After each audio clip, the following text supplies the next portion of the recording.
17-year-old student Dawn Andrulevic is suing 20-year-old student Lauren Waits for assaulting her with a broomstick. Lauren says Dawn started it, and she finished it. Order.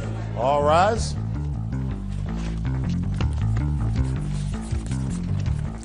Now, this is case number 483 on the calendar in the matter of Andrulevic versus Waits. Parties have been sworn in. You may be seated, ladies. Have seats. According to your complaint, Dawn, the defendant assaulted you in front of your house, and there isn't much of a question based upon what I read that you were injured. I'm sure that you have the medical records to establish that. The defendant says that you started it and she just finished it. Is that right? Yes, ma'am. Okay. When did this happen? On April 17th, 2002. Who were you with? I was with Deidre Martin and another friend in my house. According to your complaint, your nephew was also with you. Yes. How old is he? He was 2 at the time. Ma'am, she is lying. I didn't ask you a question. Okay. Now, how do you know the defendant? It was through mutual friends. I was friends with Natalie and Danielle at the time, and we just met maybe once or twice, said less than 2 sentences to each other. Had anything happened between the two of you prior to April the 17th that would have instigated this fight? She was calling me and... I don't even know you. I don't even know her, ma'am. Do you understand? What part of keep your mouth shut until I speak to you didn't you understand? Go ahead. My DVD player was stolen out of my home. It was a friend that stole it. It was a couple of people at the house, and one person that was at the house was a boyfriend to Danielle. Who's Danielle? The lady sitting right there.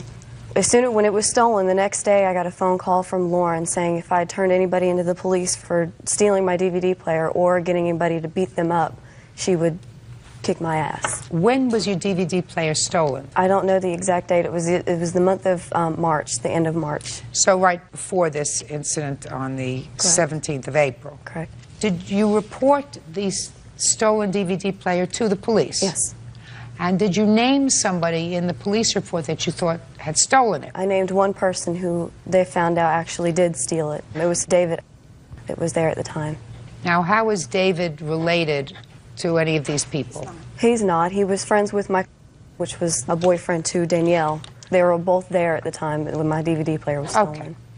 Now, what happened on the 17th of April? We were all outside. It was a nice day. I was watching my nephew. He was standing at the door.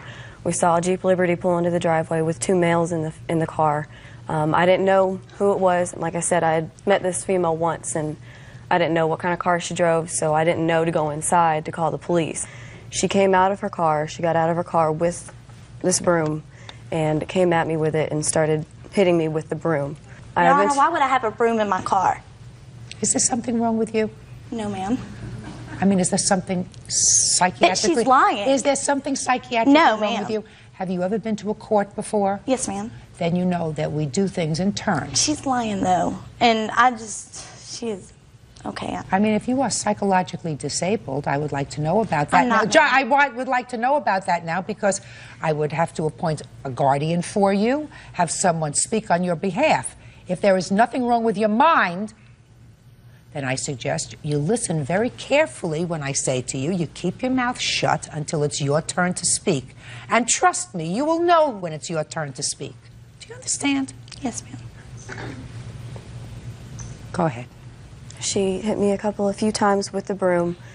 Did she say anything to you? She said, "Why did you call me a..." Well, when had you called her a... I never called her directly to her. Fine, but you might have said it to somebody else. Right. So that's what she said to you. Did she say anything else?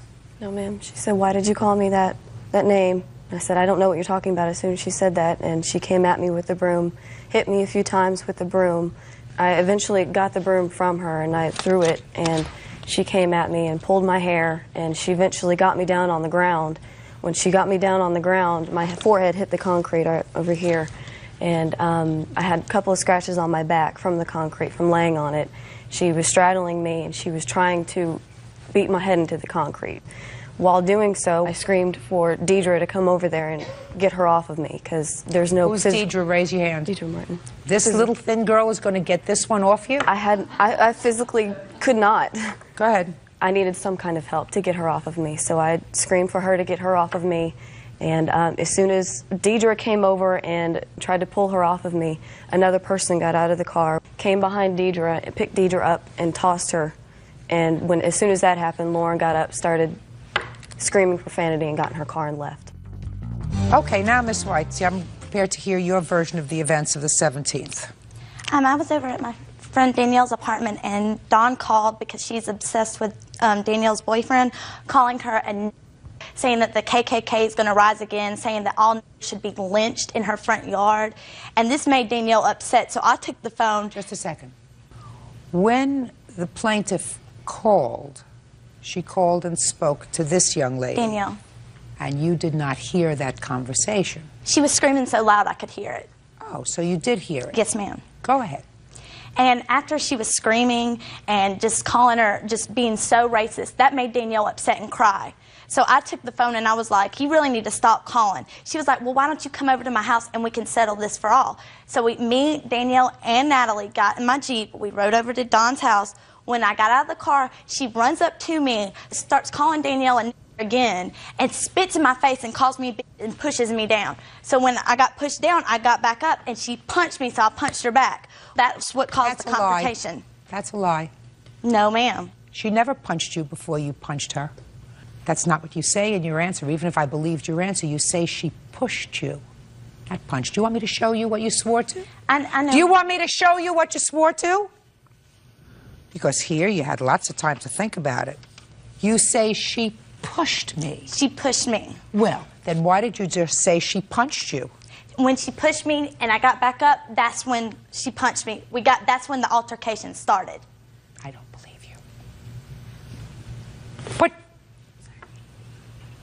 I don't believe you. Even if I believed what you say, that she called your friend and called her all kinds of names and was vicious and nasty to your friend on the phone, what does that have to do with you? Because that's my best friend and... Give me a break. What does that have to do with you? That's my best friend, and that's all I can say. Well, that's too bad.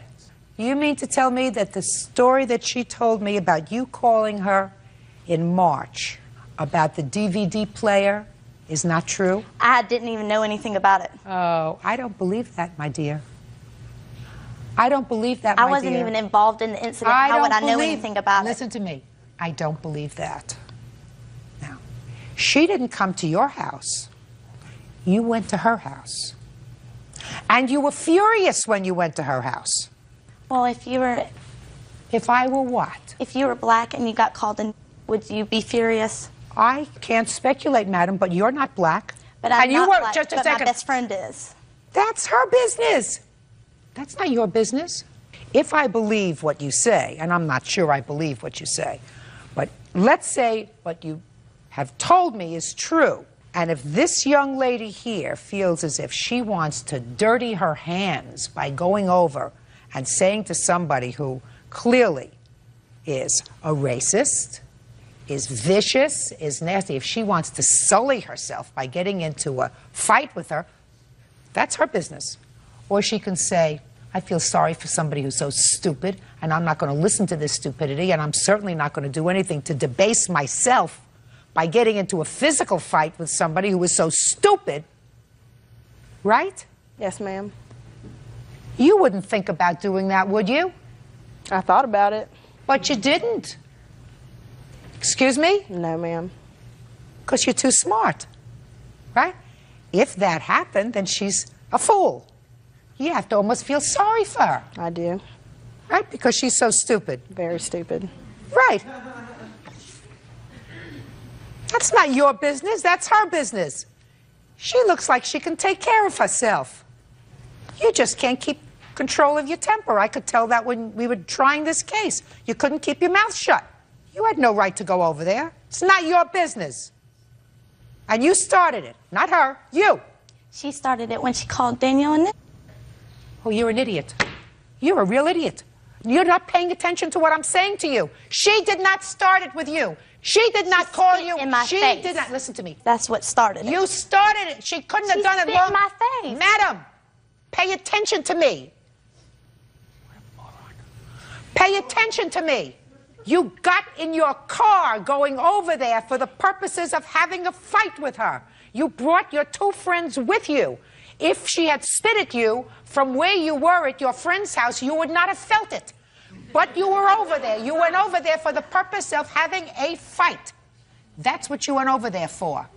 Now, the law says that if somebody is holding a knife over your friend or holding a gun to their head or beating them with a bat, you have the right to come in and take a bat and hit her over the head to protect your friend or your child or your brother or your sister.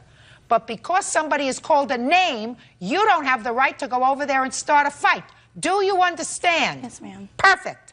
Judgment for the plaintiff in the amount of $5,000. That's all. Thank you, Parties Mom. are excused. You may step out.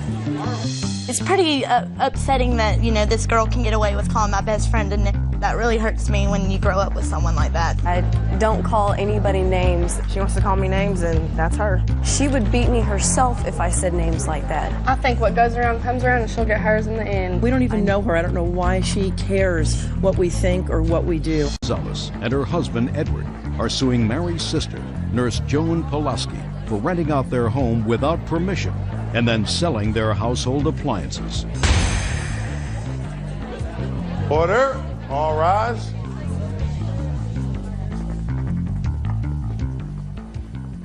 Now, this is case number 126 on the calendar in the matter of Gonzalez versus Pulaski. Thank you. Parties have been sworn in, Judge. You may be seated. Sir, have a seat.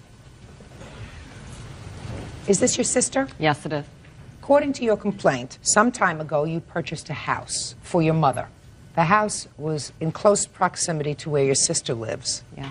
And the intention was that your sister would take care of your mother because her health was failing. You live far away. 300 miles. Your mother did pass away when? In December, we buried her Christmas Eve. Of 2001. Yes. And it is your claim that your sister did some unauthorized things with the house. She rented it to someone without your knowledge, and the renters caused damage to the house. You want the money that she took in rent and also to pay for the damage done to the house.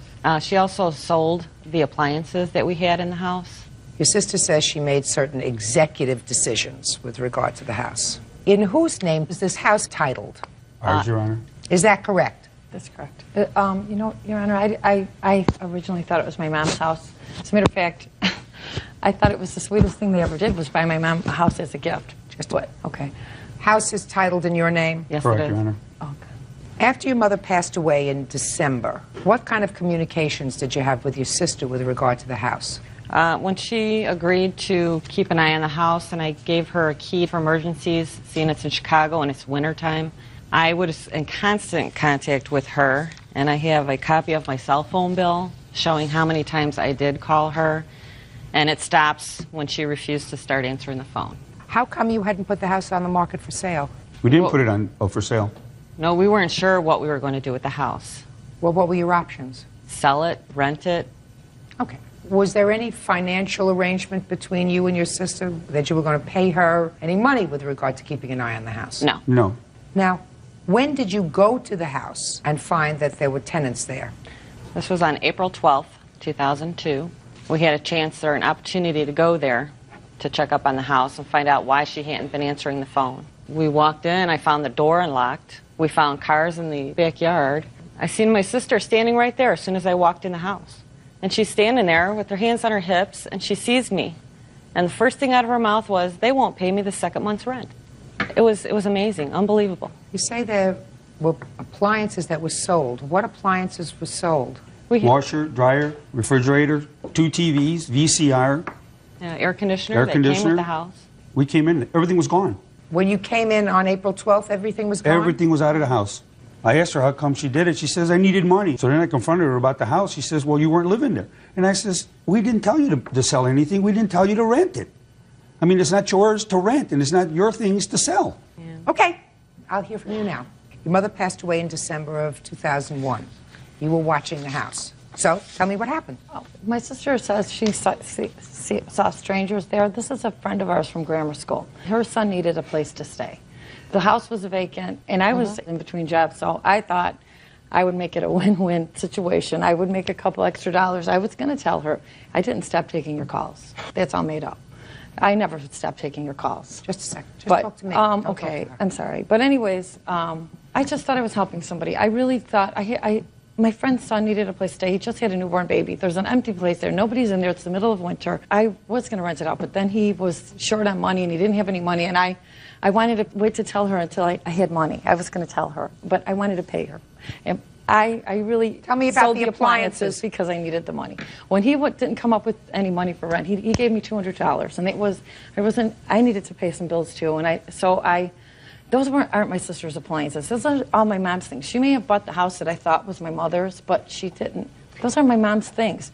What things were your mom's? It's my mom's furniture. No. We're talking about appliances. Okay, my mom's appliances, my mom's furniture, my mom's everything that was in there. Let me ask is you not this my question. sister's. When you purchased the house, Yes. was there a refrigerator in the house?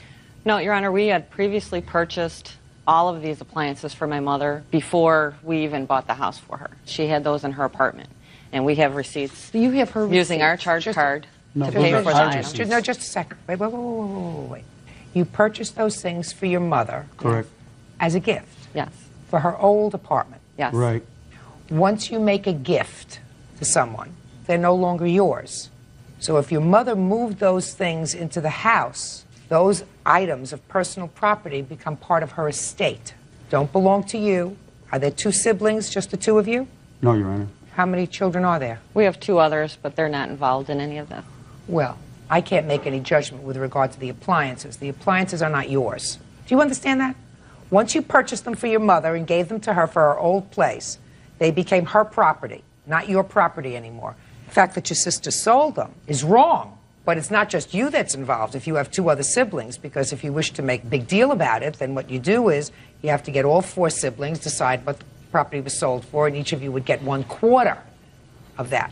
You would not get 100% of it. So if we buy it and pay for it ourselves, it's not ours no more. No, it is not yours. Not if you give it to somebody else. It's not yours anymore. You gave it to somebody. I'll put it to you another way. Let's say that your mother purchased appliances for you and gave them to you for your house, which is what you did for your mother. Yeah. And you moved them into a second house or a third house. Whose appliances are they? Okay. I Whose understand. appliances are It's they? ours. They're yours. Somebody gave you a gift. Your mother-in-law gave you a gift. You made a gift to your mother. There was no arrangement with her that the title to this property would remain in your name, that you were just loaning these items to her. You were being good children. May I make a comment about what Joan had said earlier? Yes. She did know that the house was under our name Oh, yeah, because you did not, you guys, and you know. Yes, you did. Even if you didn't care. Even if you didn't care. You had no right to exercise any control over that property. And if you didn't know that the property was in their name, then you should have found out. And I'm going to tell you why else I know that you knew the property was in your sister's and her husband's name. Because if you needed money, it's clear from what you say, you were in desperate need for money because you had bills to pay, you were in desperate need for money, you would have said to your sister, we have to sell the house because I need the money because I'm really stressed out now financially. Well, Judge, can I say something? Sure. The situation just came about. I didn't go look for a tenant. It just somebody needed. You knew the house was in their name, and you had no. Yes, you did. No, Eddie. You could ask Eddie. I called him. And we talked when he bought that. I was crying. I told him that was the sweetest thing he ever had done for. I ever heard of anyone doing for somebody. How old was your mother? She was in her 70s, and he gave that to her as a Christmas gift. Baloney. That's what He was. Hey. Listen, why in the world would these people, who are not stupid people, make a gift to a woman who was probably not in very good health, in her 70s, and knowing that if she passed away in 2 months or 3 months, that property would become part of an estate and would be divided among 4 children? No, I didn't. 4 children. I didn't look ahead to what would happen. You don't look ahead at all, madam. Judge Judy continues in a moment. she admitted it to the police that she collected $600. I didn't tell the police any of that. Oh, quiet down. I'm not trying, Your Honor. I'm reading something. Could you be quiet? I mean, are you on medication? I'm not on medication. Good, then be quiet. Real cases, real people. Judge Judy. Mary and Edward Gonzalez say Mary's sister Joan Pulowski rented their home and sold their belongings without permission. Joan says she thought the house was owned by her deceased mother. Okay. How much did you get for the rent for the first month? $200. What kind of damage was done to the property? Your Honor, they told us they paid her $600. They didn't. Sir, listen to me. That's hearsay. Your Could Honor, I see the damage that was done to the house? She admitted it to the police that she collected $600, and I have a copy of the police report. No, I didn't. That's a copy of the police report, and she admits it to the police. I didn't tell the police any of that. Well, that's the police report. Oh, quiet down. But I did not, because I know what they gave me. And that's why I was telling you that they didn't give me the rest, otherwise I would have given you something. You guys, I'm not trying to, Your Honor, I'm reading something. Could you be quiet? I mean, are you on medication? No, I'm not. Good. I'm not on medication. Good, then be quiet. Well, this doesn't say that she was paid $600. This says she agreed to rent them the premises for $600 a month since it was vacant. It doesn't say she was paid $600. Okay. Now let me see photographs of the damage that was done to the house. The Polaroids, Your Honor, are the damages after we cleaned the place out. It took us 2 days to clean the place up, Your Honor. And the house, we bought the house, it was totally remodeled. Everything It was had brand new rugs, walls. It was all brand new done.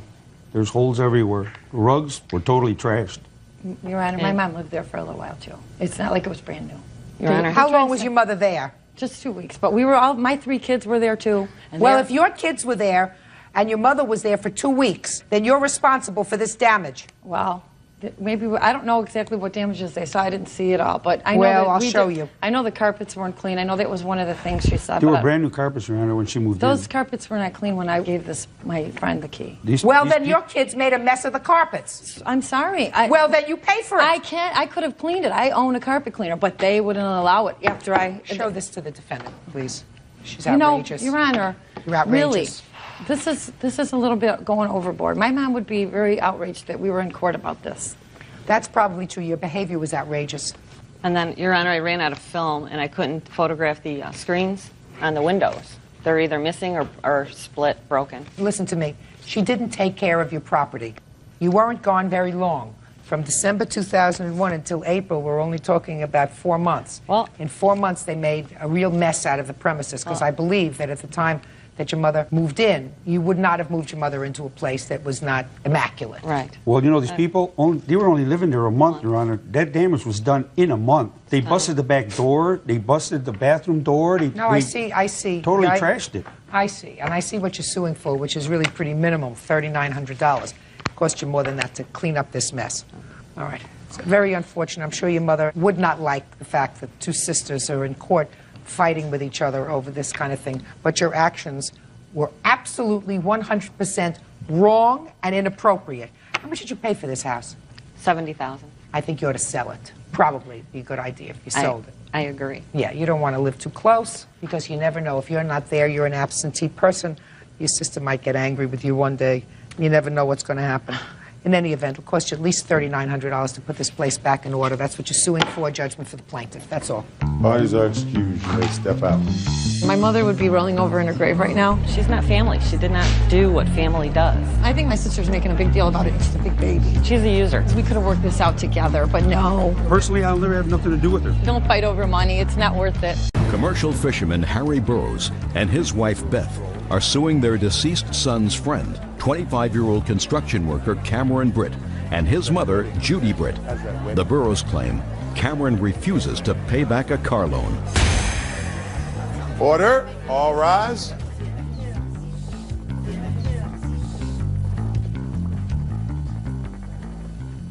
Yeah, this is case number 37 on the calendar in the matter of Burroughs versus Britt.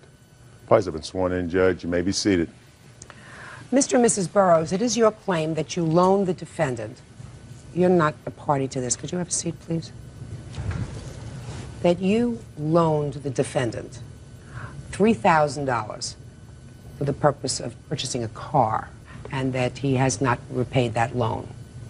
The defendant says that he did in fact repay the loan by working for you in your fishing business. That's your defense. Yes. Put your hands down. How did you know him? I met him through a friend of my deceased son's. How did that come about?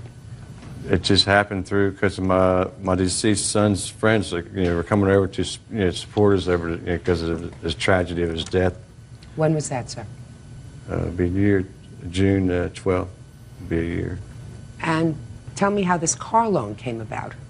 I've been helping out some of the kids, that had been having hard times and so forth, financially, and getting them jobs and stuff like that there, because You know, I felt like I wasn't doing enough for my own son when he was here, and so I was kind of reaching out to him. A lot of the kids were showing up, you know, and we all became real close. You know, Did you ever give any of these other friends money? Yeah, money, and I got them jobs and everything, and they all pretty well paid back, and they're doing good. All right, now tell me how this loan for a car came about with Mr. Britt. He needed wheels to get a job, you know, to get back and forth to work if he was going to get a job. Is that what he told you? Well, he said wheels would help. Well, then what kind of conversation did you have with Mr. Britt about the car? Well, it was $3,000, and he said he would pay back $200 a week. I told him I thought that was a little steep and kind of hard, you know, but him having 2 kids and everything and staying with his parents. And I said, well, you know, you can just pay me, you know, maybe a smaller amount. But he said he could pay $200 a week, no problem. Okay, so you wrote out the check for $3,000 for the car. No, I gave cash to the guy who had the car, with Cameron and his mom standing there. And the only reason that the defendant's mother is here is because I gather from your papers there was an arrangement that the car would be titled in her name. Right. Why was the car going to be titled in her name? Because Cameron is on parole or probation, whatever, so he has to stay at her house. She was able to keep up with him better than I was. If the title was in her name, she would you know, hopefully do the right thing if he didn't come up with the money, but, you know, weekly like he was supposed to do. Now, did he pay you in cash any of this $3,000 back? Yes. How much? He paid me $150 2 times. When? The first date he doesn't know. He didn't write a date beside it, but the second time was on February 11th. And what happened after February? We went on a fishing excursion for the weekend. Are you a commercial fisherman? Yes, I commercial fish, and I also work as an operator at a coal terminal. When he went with you fishing, was that on your business? See, it can be either business or pleasure, because sometimes the fishing's not good, and sometimes you catch enough to eat, and sometimes you catch more than enough to eat, and then you can sell some of the fish and make money. But it was a weekend away from everything, I guess, is what you would call it. Okay, but after February 11th, he didn't give you any money. Yeah. Okay, Mr. Britton, now I'll hear from you, sir. How are you doing? Excuse me? I said, how are you doing this morning? That's not relevant Okay. to this case. All right. Well, our agreement was that if I fished with him 4 weeks for 3 days a week, that my car would be paid for, which that didn't happen. I fished the first week, he bought the car. Okay, your agreement was if you fished with him for 4 weeks, Right. 3 days a week, Right.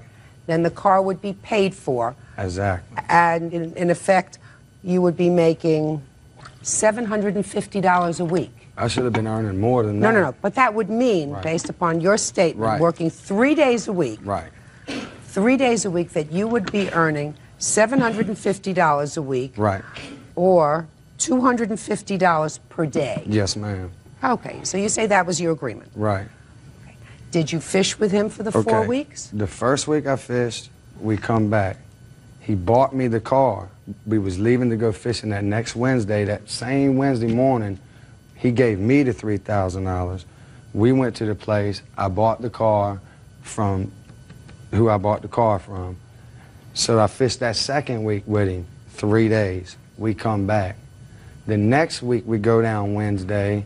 I was stuck till Sunday, which equals 6 days. So I figured that 3 days a week for 4 weeks, if I fished 6 days the last week, I was through. So you're telling me that you fished every day, and every day you fished, you made money? Oh, he got a $1.75 a pound of fish, and we was bringing fish in that was 25 pounds a piece, and he would bring 80 of them in. You can average his money up. And I didn't get none. I didn't see none of the money. I was supposed to get a quarter. I'm a boatmate. I didn't get a quarter. How many people were on the boat? Me and him. Just the 2 of you? And he didn't do nothing but drive. I caught everything. Real cases, real people. Judge Judy. Harry and Beth Burrows say their deceased son's friend, Cameron Britt, owes for a car loan. Cameron says he paid them back by working on their boat. Mr. Burrows, on the days that Mr. Britt went fishing with you, did you do it for commercial purposes, sir? On some of the occasions, yes, and some of the occasions, not. When you had your best day, commercial fishing, how much did you make?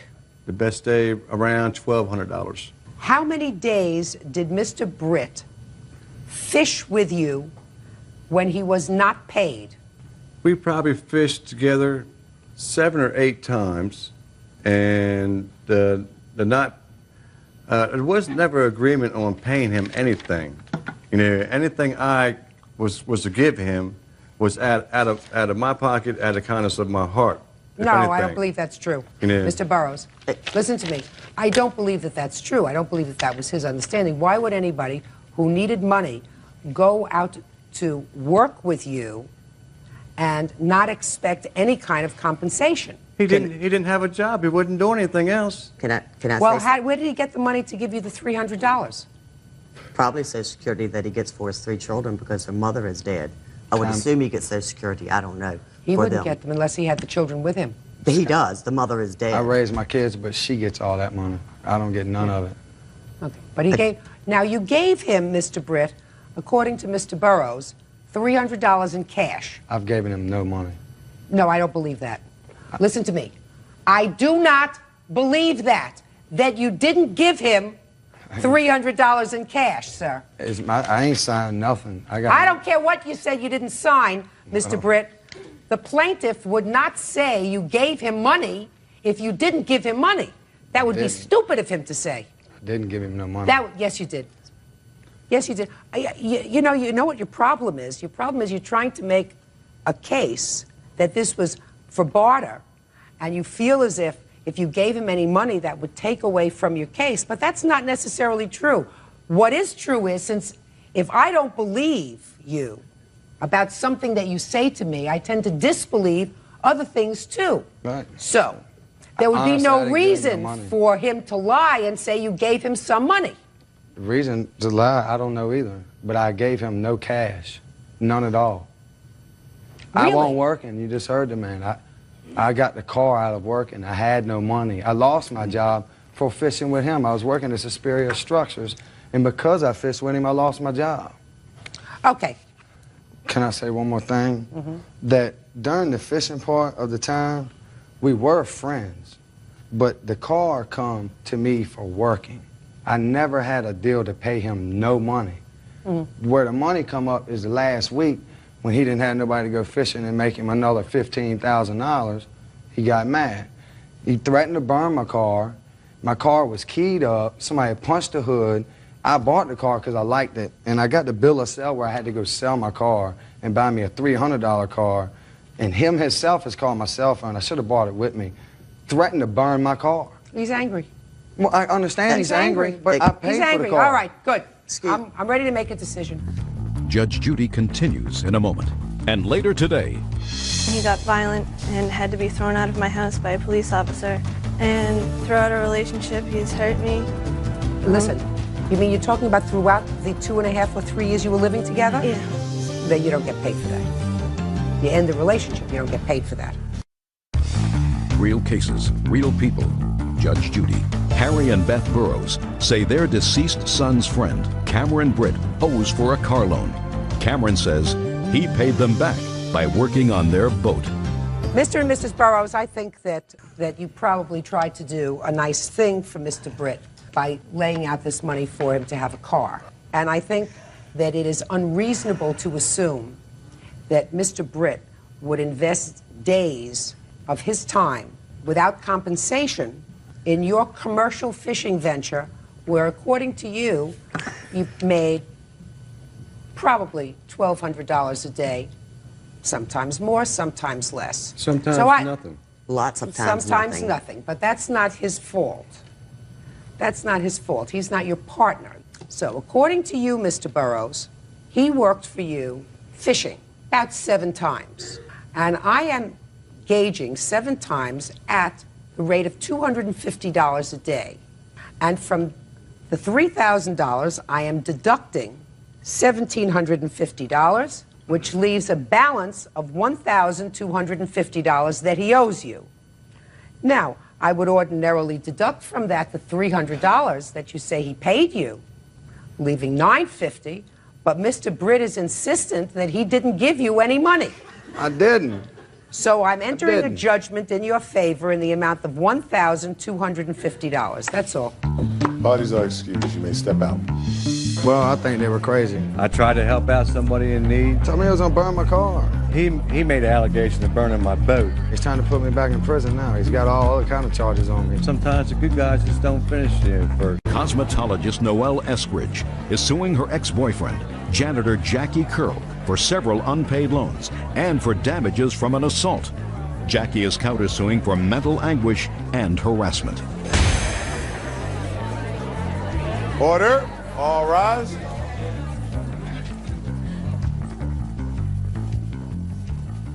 Yeah, this is case number 45 on the calendar, the matter of Eskridge versus Curl. Parties are sworn in, Judge. You may be seated. Folks, have seats. Miss Eskridge, you claim two things in your lawsuit.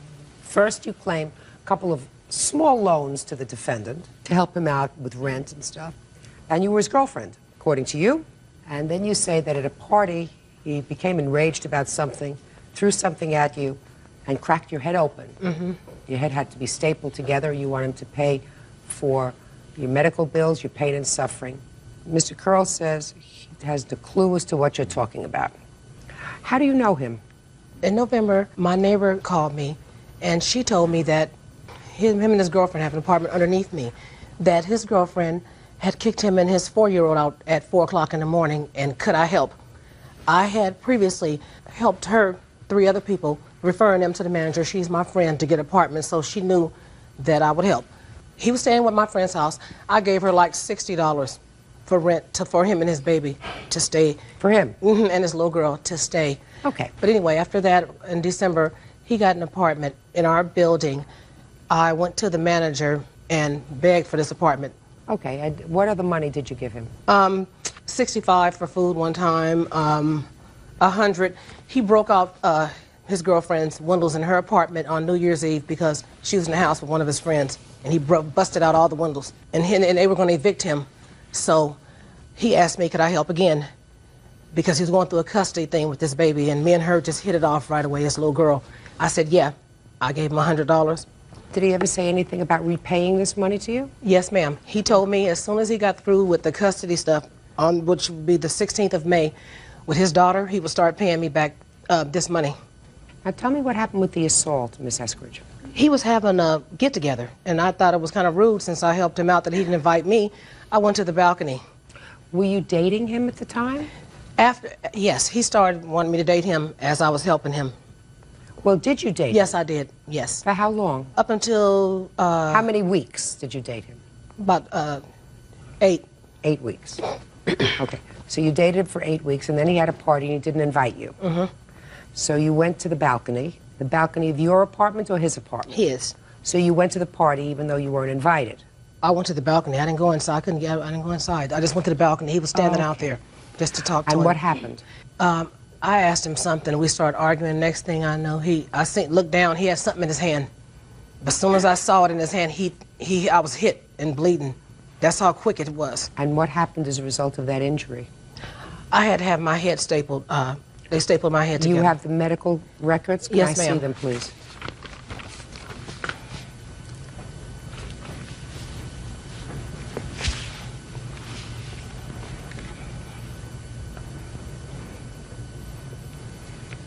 Did you file a police report? No, because I was afraid that with the custody stuff, I didn't go to the hospital till the 15th. It happened around the 13th. I was scared. He wanted me to leave with him after he hit me. He was scared, I was scared. He wanted me to leave with him. He took me to his friend's house, and his wife looked at my head. I didn't know if the police was going to come and take his daughter away. I was so close to her, attached to her, I was scared. But after 2 days, I was in so much pain, I had to go to the hospital. So you didn't go to the hospital for 2 days? Yeah. Is that right? Yes. Miss Eskridge, can you tell me who these people are? My son and my dad. Were either one of them present when you were assaulted? Yes, my son. Okay, step up here. Tell me your name. Jerome Messenberg. Jerome, do you live with your mom? Yes. Who else lives there? My sisters and my brothers. I have 6 kids. Do you know Mr. Curl? Yes. Have you ever seen him in your home? No. He's never been to your home as far as you know? No. Tell me what you saw on the day that your mother was injured. I was outside with two of my brothers, and my mom was standing by the balcony. I don't know what she was doing, and then I seen something hit her in the head, but I thought nothing of it because the way it bounced off, and it looked like a rubber ball, like it could be a rubber ball or something soft, so the way it bounced off. Did you see which direction it was thrown from? It came from inside of his curtains, inside of his house. Did you ever see what it was? No. You never saw what it was. His nephew told me, other people in the building told me what he threw. Well, you can't tell me what anybody else I didn't said see it. to I you. just seen something in his hand, and Okay. I didn't know what it was. All right, Mr. Curl, let me hear from you, sir. Tell me about this party that you had in your house. I had like a little get-together, but no, she wasn't invited. Because for one reason, she wasn't my girlfriend, and my girlfriend stayed in the next apartment. And then, you know, but she was a friend, and yes, me and my girlfriend, yeah, we had a little misunderstanding, but she done a little things for me, but I know it was a loan. She never told me it was a loan. Did she give you any money, sir? She gave me like a little change. Here you go. No, I'm not talking about change. $60, $100. No, she bought me like probably some like McDonald's for me and my daughter. What about these windows that got broken out, sir? You want to tell me about that? Yes, I will. Yes. Look at me and tell me. That was a case that happened, and they found out that it wasn't none of me. It was a friend of mine that did that to my fiance's windows, and that's a friend of yours? Yes, a friend of mine. It wasn't none of me that did that. And my fiance. When did that happen? In the month of December sometime. The management company talked to you about maybe evicting you? No, they just told me since a friend of mine's done it, I got to pay for the property. I mean, for the damages. Right. And which I done. Who gave you the money? My own money. How would she know about that? How would she know about that? Because she stayed right above us in the same complex. She says that she was injured at a party in your house. You know, that's when she came and she was not invited. What do you know about that, sir? I don't know. I don't have no idea about that. I haven't seen it. You know, she said she was on the back of my patio, and I did have some company back there, and they know how she do things. She comes around and disturb everybody. How does she come around and disturb people? By, you know, cussing everybody out, putting things on my doors, windows, banging on my windows early in the morning. Like what? Like notes. You have any of those notes? Yes, I do. I'd like to see them, please.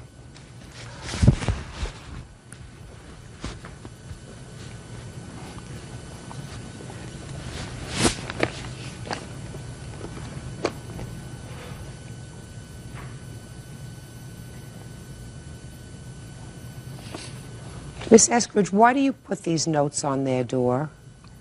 It may not be what I put. It doesn't look like. Show them to her, please. Judge Judy continues in a moment. They swing. He opened the door up, and the man peeked his head up. The man had no clothes on. And later today, I kind of went on a high-speed pursuit for a couple of cities. Was this the first time you were arrested, Kenneth? Correct, it was. No, Kenneth. Don't fib to Mother Nature. real cases, real people. Judge Judy. Noelle Eskridge says ex-boyfriend Jackie Curl owes for several loans.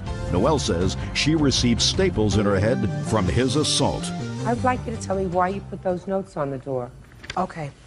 After I loaned him some money and went to his door and knocked on his door, I want to look at it and make sure it was my writing. Because the way he's sitting here lying, I want to make sure it was my writing. I went to his house to ask him for some of my money. It was a man inside of his house, half naked. And he opened the door up, and the man peeked his head up. The man had no clothes on. A friend of theirs, their wife, she told me to be very careful because they swing. And I was enraged because his girlfriend chased me with her girlfriends for 3 months down in a car. When I was helping his daughter in November through December for 2 months, I was chased with women and her. I couldn't figure out why, but she had women with her chasing me till people told me what they do. And I was enraged when I found out because I felt I wasn't given the choice, that I should have been told if you were these kind of people. I was enraged when I did that. I was just shocked when that man came to the door. Miss Eskridge, do you take any medication? No, I don't. Currently under a doctor's care? No. In order to have a successful lawsuit, Miss Eskridge, you have to prove two things as far as a loan is concerned. Mm-hmm. You have to prove to the judge's satisfaction that there was, in fact, money turned over and that there was a contract that that money would be repaid. I don't find that here. The second thing is, you claimed that Mr. Curl assaulted you. Mr. Curl says he did not assault you. I have to be satisfied before I'm satisfied that someone has caused such serious physical injury that there's sufficient proof. And I don't find that there is sufficient proof that Mr. Curl, either intentionally or otherwise, caused you the injury to your head. What I do find is that I think it's a good idea that you don't have any contact with them anymore.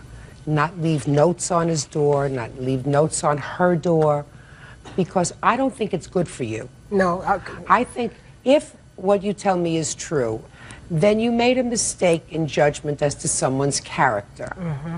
And you extended yourself, and you should think twice about doing it again. Right. Do you understand? But right now, what I think you have to do is say, you made a mistake with him. He's really not a nice person. I don't want to have anything more to do with them, with either him or with his girlfriend. I've got children that I have to take care of that rely on me, and I don't want to waste any more of my energy on this man or his girlfriend. Does that make sense to you? It makes a whole lot of sense, you know. Good. I'm glad. You know, he stalks me. You know, very badly. It's bad. Well, then what you have to do is say, I made a mistake. Yeah. And I'm going to move on and not have anything to do with them because I have a greater responsibility, and my great responsibility is to my children.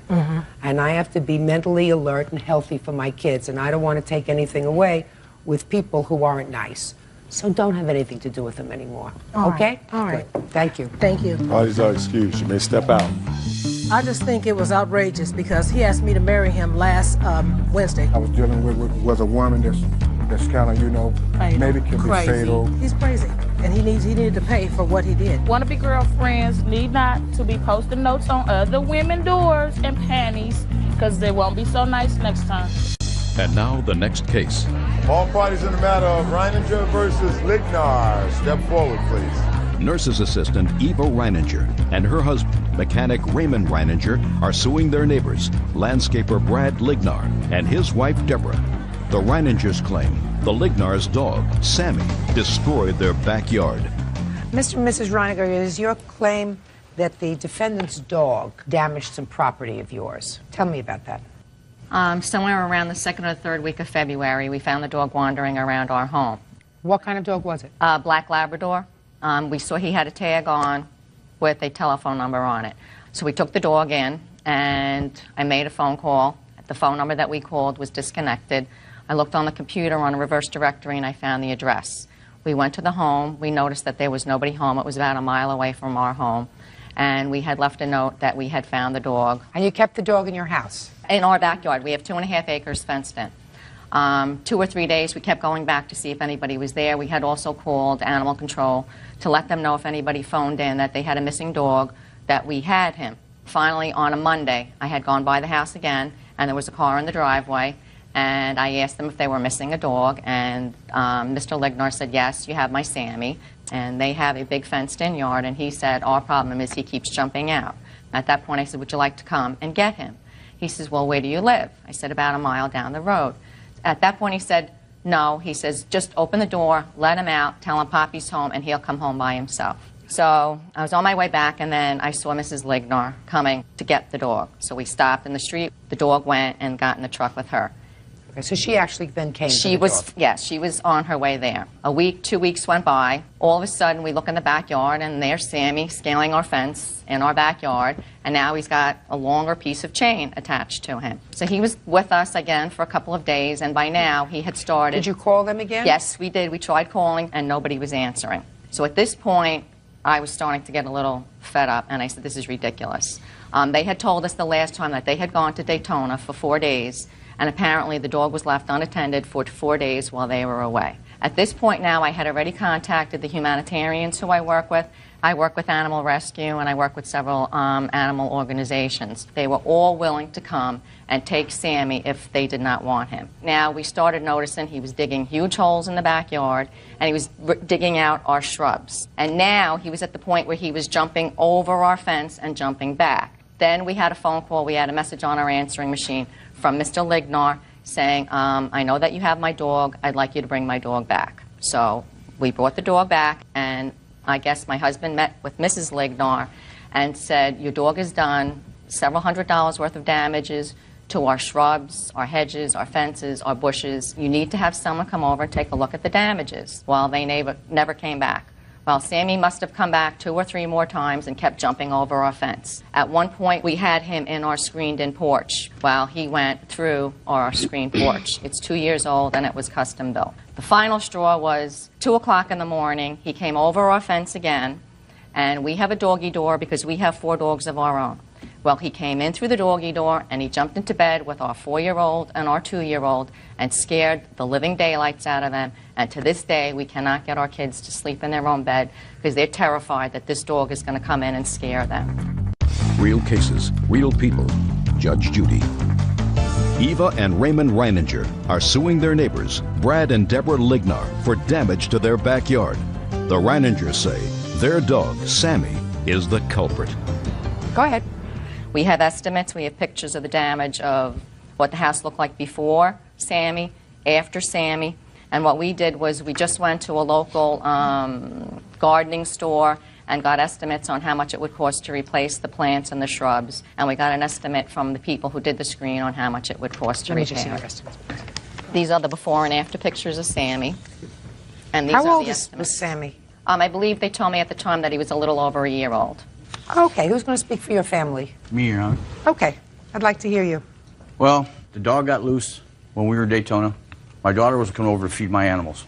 Okay. How many animals do you have? I have 1 black lab and 2 cats. And the black lab was kept outside? Yeah, he was outside dog. Never comes in your house? No, he comes in. She doesn't like because of the dog here and stuff, but I sneak him in. So the dog was outside day and night when you were away? Yes. Didn't you ever hear of a kennel? Yes, ma'am. So what's wrong with a kennel? Well, he protects the house. If anybody tries... It's not protects the house if he's not there. Well, somebody let him loose. No.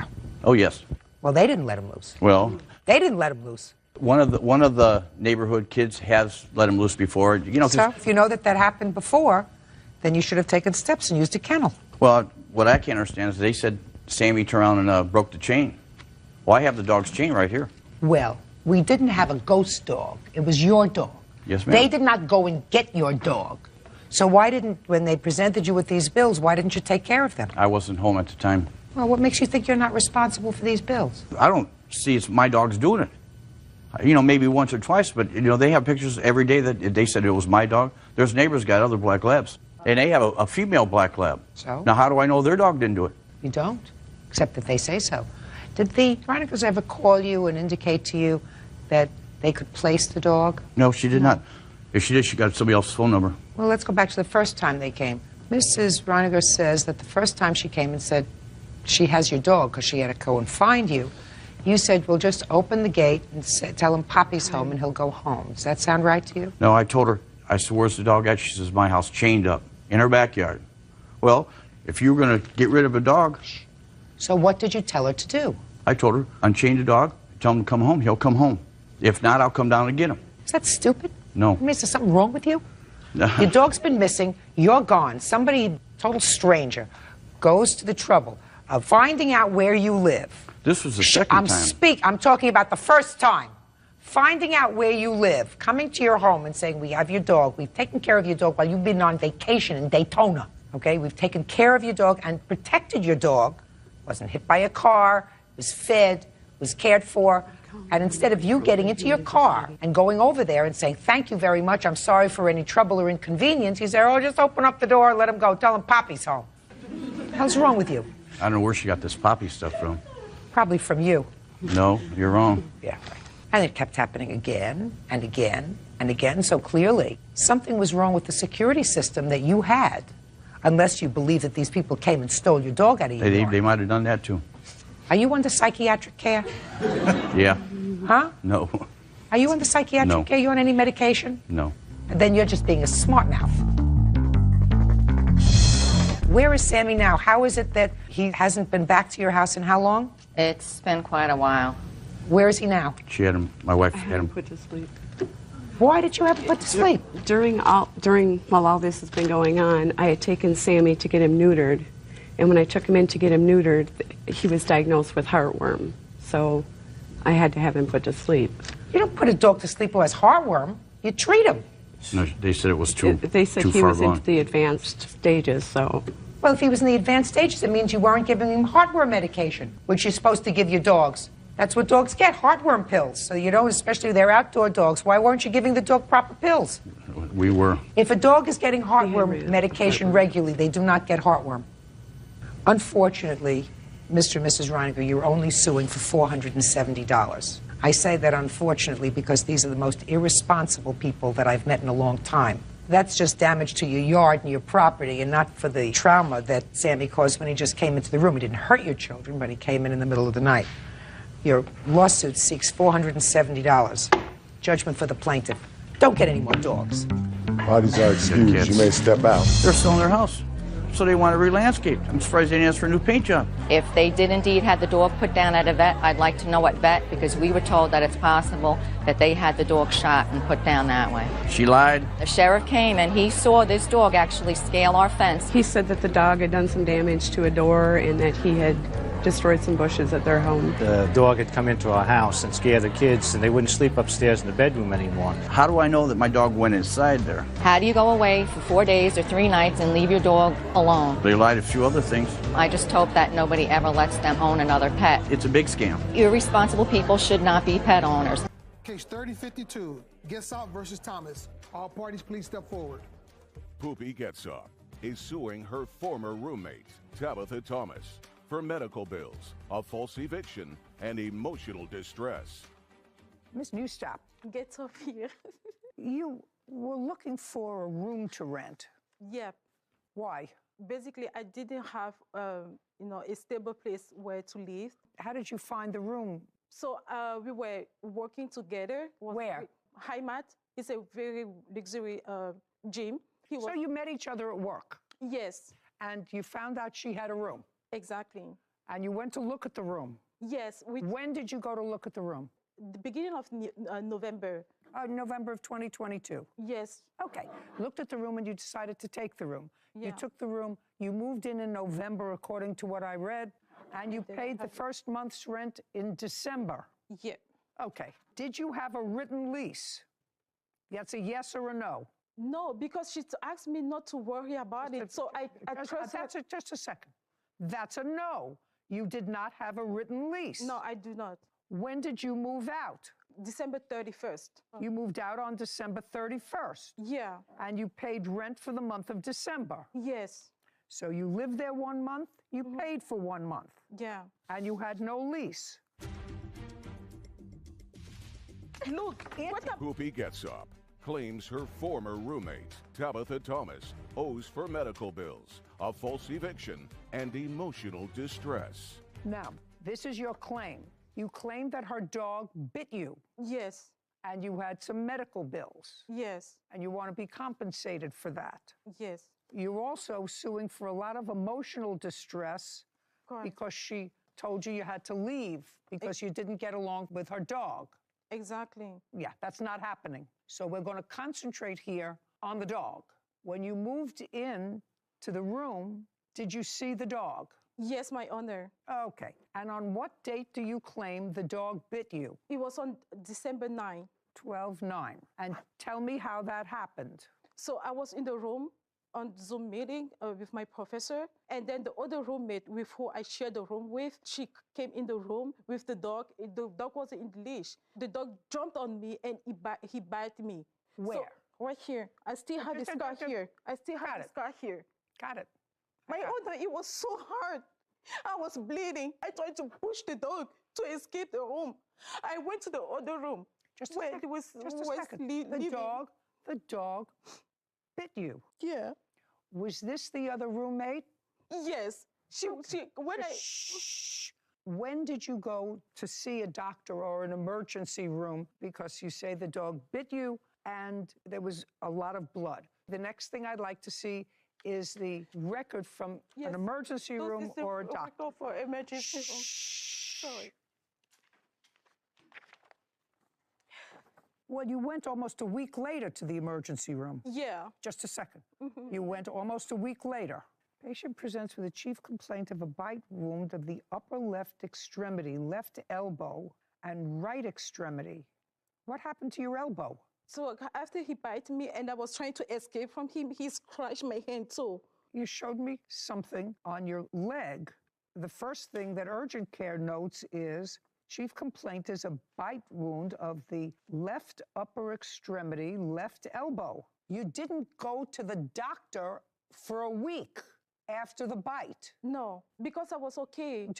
I'm just saying you didn't go to the doctor for a week. Why? I did not have insurance. And I was scared about like the cost of the bills first. And then in my head, I was hoping her to offer me that because that was her dog. She didn't. I did. And the second thing, I didn't have insurance and I was scared about the bills too. I was scared about my life. And I said, well, what happened? Okay. I'm injured. Okay, can I see the bill? And I will see the photographs that you have of the injury. Right here. Just a second. The amount of your bill was $80.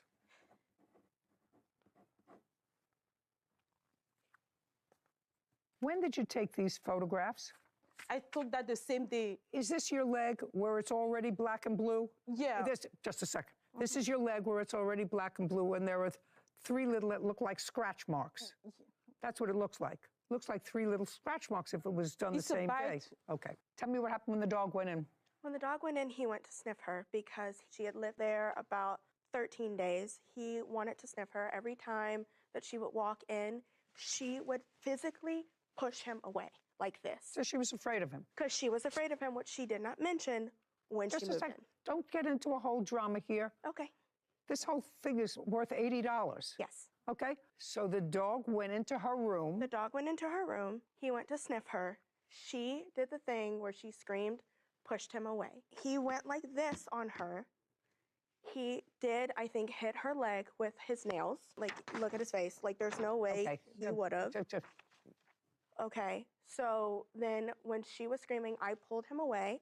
I offered her aid. I asked her if she was okay, if she needed anything. I then went and handled Eddie. She went and then handled her and asked her again if she needed help, if she needed to go to the doctor. She said no. She then went, took a shower, got dressed to the nines, and then went out to go to an event. Is that accurate? Yes. Okay. Where did you go that night? Shh, just don't School. give me a whole story. Where did you go? I went to school. Okay. And I actually know where she went. She went to the LA Christmas parade. May I see it? It was on her Instagram to go interview like celebrities. You have a green dress? My honor, that is completely wrong. Just a second. Would you just answer my question? Yeah. Do you have a green dress? I didn't have green dress that day. I had the black dress with a red coat. It doesn't matter to me, madam. I think that you're a whole lot of drama. No, I actually think that you're a whole lot of drama because my honor. No, I'm just trying to explain you because they try to use that picture. You can't explain. They're just trying to use that picture against me. That was for the Honor Week You have Christmas to understand, parade, which madam. is different. You have to understand, madam. Okay, sorry. I think you're a whole bunch of drama. I have no question that the dog either scratched or nipped you. You had a medical bill that you're entitled to be reimbursed for. You don't want to be reimbursed for that medical bill. You want $10,000. My honor, look, what about the addiction notice? This is not, just a second. Okay. Pay careful attention. You can't live in a house where there's a dog that you're afraid of. What do you mean an eviction notice? You want to stay in that house? I wasn't afraid with her dog. Hey, listen, a lot of drama. A lot of drama. Not $10,000, madam. 80. You paid the bill, $80. And you're lucky to get it because I read the report, and the report said, well, the first thing you complained about was something on your elbow. It didn't say anything about infection. It didn't say anything about any reason that a week later, after the event, you went to urgent care. Nothing. It didn't say swollen. It didn't say infected. It didn't say pussing. It didn't say oozing. It didn't say it needed lancing. Nothing. $80. Judgment for the plaintiff. We're done. Thank you very much. Thank you. This court is adjourned. It's something that I really want them to understand that I was in pain. I am so ecstatic that this is over. She has been after me and my dog and my money for a year now, and I'm glad that this is done. It was a big dog. It wasn't a joke. He is a golden retriever terrier mix. They're not mean dogs. That plaintiff was a whole lot of drama and some hysterics sprinkled in. She seemed very dramatic, waiting a week for an injury like that. The leg looked as if there was a black and blue mark there, but it looked like an old black and blue mark. It's possible it was from a bite, and she certainly was entitled to have her medical bill reimbursed, but not the rest of her life. I thought that it was perfectly fair and reasonable, and she was disappointed. She was expecting a much bigger payday. Case number 3050, Cockrell versus McMurray. All parties, please step forward. Justin Cockrell is suing his friend, James McMurray III, for damage after a golf cart hit his car. Mr. Cockrell, it is your claim that owing to the defendant's negligence, your car was dented. Yes, ma'am. Can I see a picture of the dent on your car? Yes.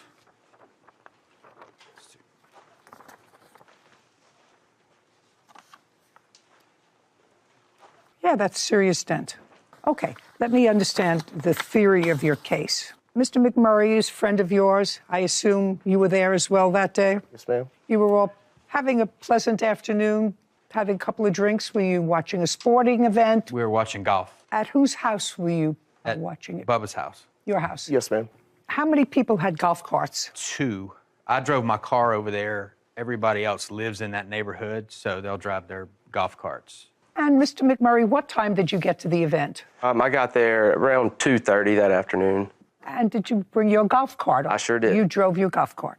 On what date was this? May 21st. So let me see if I've got the alleged facts right. You wanted to leave at some point. You went outside and found that somebody's golf cart was blocking your golf cart That's correct, Your Honor. in the driveway. Yes, that is correct. The keys, I assume, were in the golf cart. That's correct, Your Honor. The one that was blocking your golf cart. So you moved that golf cart in order to get your car out. That's correct. Mr. Cockrell says that when you moved that golf cart, you moved it and left it negligently, so that golf cart rolled down the driveway and hit his car, causing this damage. Justin Cockrell claims his friend, James McMurray III, owes for car damage after a golf cart rolled into his vehicle. Is that the theory of your case? That's correct, yes, ma'am. The golf carts were actually in the garage.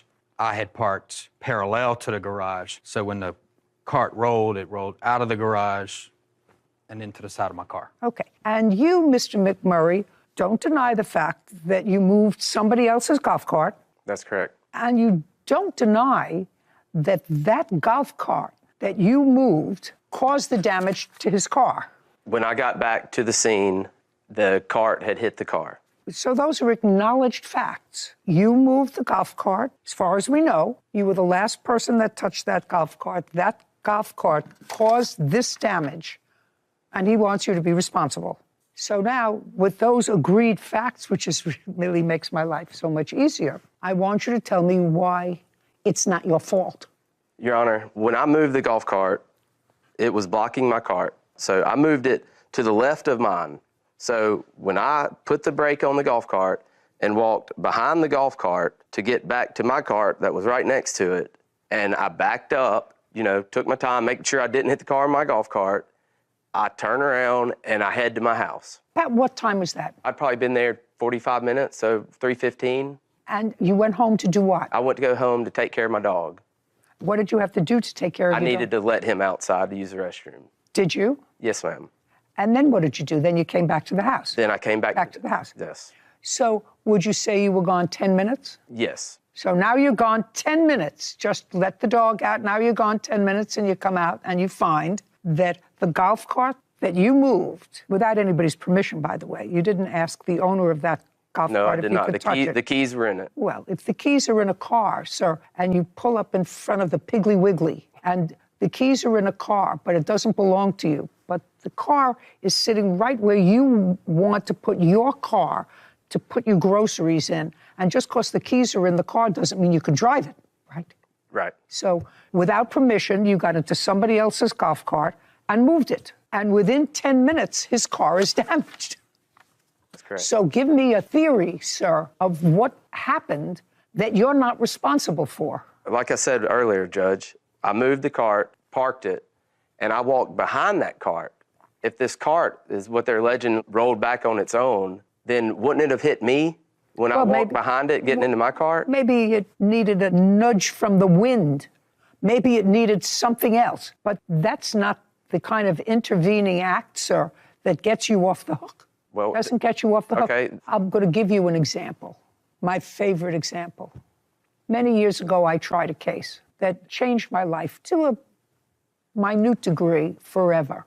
You know, you go grocery shopping, you go to big stores, and they always have a place where you put the grocery cart after you finish loading your car, right?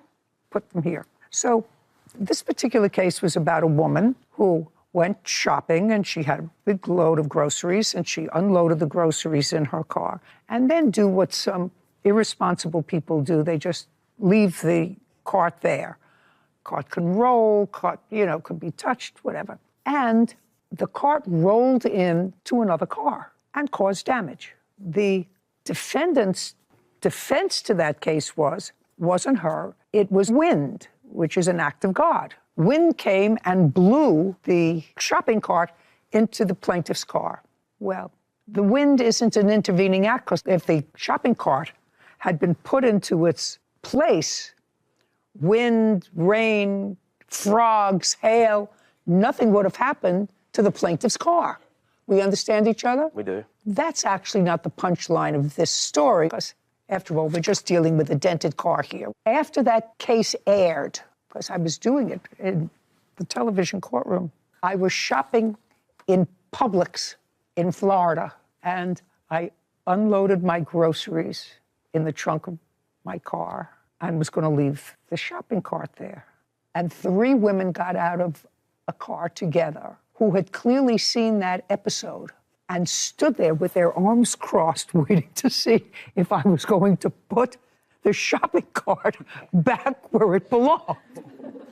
So when I say that case changed my life forever, I can't go grocery shopping anymore unless, I don't care where it is, it could be 20 blocks away, but that shopping cart goes where it's supposed to be because somebody's around who's going to take my picture, leaving that cart around, and it's going to humiliate me. So what I'm saying to you is, it's your fault. It wasn't my golf cart. It wasn't my house. It wasn't. It was just a second. It wasn't your golf cart, which means you shouldn't have touched it. Which means if you wanted to go home and let your dog out, which you probably should have done a half hour before, then you go inside and say, because you know all these people, whose golf cart is that? It's blocking me in. Can you move it? That's easy. You would do that with a car. You just took it upon yourself to go to touch somebody else's property, and within a millisecond, because nobody else came out and touched that car, you were the last person who touched that golf cart. You were. It caused this damage. Don't make excuses. Accept responsibility. Shouldn't have done it, whether you forgot to put the brake on it or not, because I've driven golf carts. We have them around, and sometimes I forget. It says turn it on, and then you hit the brake, and there are 2 brakes. So I never park it like this. If anything, I park it like this against a tree, so it can't go anyplace. It's your fault. Well, that brings up another... It's your fault. May I have the estimate to fix your car, yes, please? What year car is this BMW? It's 2011. Judge, can I ask you a question? No, I don't answer questions. That's one of the delights of this job. I ask questions. I don't answer questions. Nice. 1482, judgment for the plaintiff. We're done. Thank you. This court is adjourned. It wasn't my golf cart. I wasn't driving. Bubba had actually gone outside shortly after Dab left, and he saw it happen. Whenever I left, I got out of that cart, walked behind it, so wouldn't it have hit me? I think if he'd done the right thing, owned up to it at the beginning, and said, yeah, let's work it out, but It's been a little hairy. We're probably going to work it out. We'll be all right, because we'll get past it. I told him that from the beginning. I said, hey, no matter what happens, you know, if you pay me or not, whatever, I'm not going to let that come in between. We've been friends 15 years, but it's like, dude. You know, I have been noticing that whenever we go to Publix together, you do park extremely close to the cart return now. Yes, so not to the entrance. No, the cart return is the place to be. Now you know why. Now I know why. जिस वक्त तू अंगलियां नप के टुरदा से उस वक्त दा खिदमतगार हज वक्त शबाब दया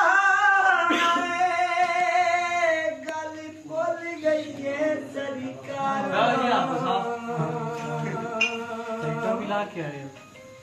हज मौसम गल ना टाल दसे तशकील में तेरा यारो वो कोड़ नाच करे देनी आखी जाके सुखियां नू दुखी याद करे देनी वो कबूतर पे जादे ते जिड़े वेले याद आवे हथी बर्तन टह जावे